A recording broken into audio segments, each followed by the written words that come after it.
भारत में अफगानिस्तान की राजनयिक जाकिया वारडाक को इस्तीफा देना पड़ा है।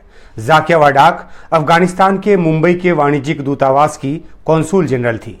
वो दिल्ली में अफगानिस्तान दूतावास के कार्यवाहक राजदूत के तौर पर भी कामकाज देख रही थी। सादे पन्ने पर और बिना दस्तखत के लिखे अपने इस्तीफे में उन्होंने कहा है कि उन पर व्यक्तिगत किस्म के हमले किए गए हैं, उनके चरित्र पर लांछन लगाने की कोशिश की गई है। इससे उनको और उनके परिजनों को गहरा आघात पहुंचा है। उन्होंने इस बात की भी दुहाई दी है कि वो भारत में अफगानिस्तान की एकमात्र राजनयिक हैं, एकमात्र महिला राजनयिक हैं और उनको सहयोग और समर्थन की बजाय बदनाम करने की कोशिश की गई है। अपने कार्यकाल के दौरान मिले सहयोग और समर्थन के लिए जाकिया ने भारत सरकार का शुक्रिया भी कहा है, लेकिन उनके इस्तीफे से बड़ा सवाल पैदा हुआ है कि आखिरकार उनको ऐसा क्यों करना पड़ा। बहुत ही दिलचस्प मामला है ये। दरअसल जाकिया वारडाक ने तस्करी की कोशिश की और पकड़ी गई। सोने की तस्करी की कोशिश में वो मुंबई एयरपोर्ट पे पकड़ी गई। वे दुबई से 25 किलो सोना भारत ला रही थी। इसकी कीमत करीब 18 करोड़ रुपए बताई गई है। सोना को अलग अलग सामानों में छुपाकर रखा गया था। एमिरेट्स की फ्लाइट से जब वो मुंबई एयरपोर्ट पहुंची तो डायरेक्टरेट ऑफ रेवेन्यू इंटेलिजेंस ने यानी कि DRI ने सोना पकड़ लिया।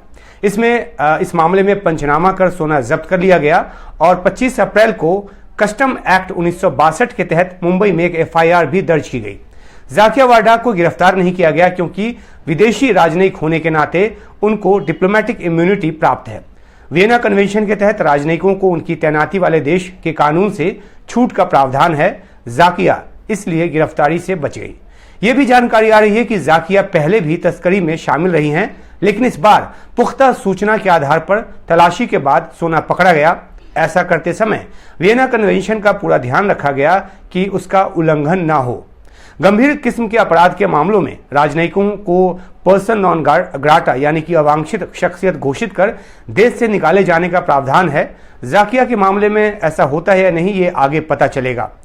सूत्रों के हवाले से यह भी रिपोर्ट किया जा रहा है कि इतनी बड़ी मात्रा में सोने की तस्करी के पीछे दाऊद गिरोह का भी हाथ हो सकता है।